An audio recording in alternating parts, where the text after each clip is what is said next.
Dronix Mongolia 2025 дрон жолоодлогын өсвөрийн аврах шалгаруулах тэмцээн Даргуул аймагт эхэллээ. Энэ удаагийн тэмцээнд 21 аймгийн 150 хүүхэд ахвалж самбаа мэдлэг чадвараараа өрсөлдөж байна.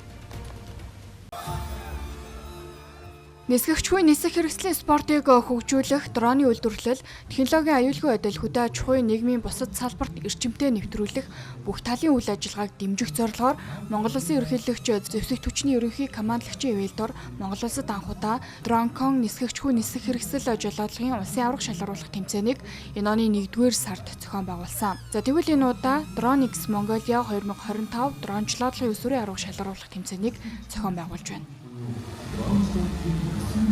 21-р зууныг одоо их хөгжлөхгүйгээр төсөөлөх аргагүй, 21-р зууныг одоо хиймэл оюун ухаангүйгээр төсөөлөх аргагүй. Тийм учраас энэ одоо шинэ 90 зууны технологи энэ одоо чиглэлд манай залуучууд, Монгол залуучууд өөрөө өөрсдөө бэлтгэх ёстой. Тийм учраас энэ чиглэлийн энэ төрлийн тэмцээнүүдийг бол бас тогтмолжуулах нь одоо бидний төр засгийн одоо хийх ёстой үндсэн ажил юм болов гэж бодож байна. За энэ ч утгаар одоо 25 Dronix 25 тэмцээнэ уламжлуулан одоо жил бүр зохион байгуулахаар болсон гэдгийг бас та бүхэндээ дуулахад таатай байна. За энэ оролцогчид маань 3 төрлөөр оролцож байгаа. За той төрөл, сонирхогчийн төрөл, за өөр угсрах төрөл гэсэн энэ 3 төрөл дээр хүүхдүүд маань оролцож байна. За тэгээд алс хол баян үлгийгээс одоо бас дэмжихээр бас эцэг эхчүүд маань хүрэлцэн ирсэн байгаа. За ингээд Дорнодын аймаг ингээд төвийн бүс болгонуудаас ингээд хүмүүс маань аль болох оролцохоор хүрэлцэн ирсэн байгаад бас баяртай байна. Ингээд бүх тамирчтай амжилт хүсье, баярлалаа.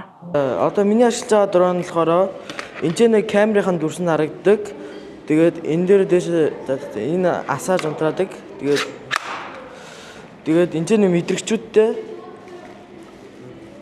энэ доор камер нь энэ холбогдно. Тэгээд энэ сэнснийх нь эргэлт нь хурдыг ихсгэж багасгаж олно 3-аар эргэж.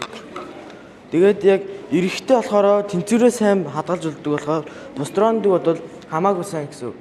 Баян аймагаас ирж оролцож байгаа сонирхчдын зөвлөлөөр оролцож байгаа нийт оролцож байгаа хүүхдүүдэд амжилт хүсье. Дэлхийд дахинд нисгэгчгүй нисэх хэрэгслийн технологи асар хурдцтай хөгжиж түүний хэрэглээ эдийн засаг, батлан хамгаалах, гамшигтай тэмцэх, хөдөө аж ахуй зэрэг бүхий л салбарын үйл ажиллагаанд нэн эрчимтэй нэвтэрч байна.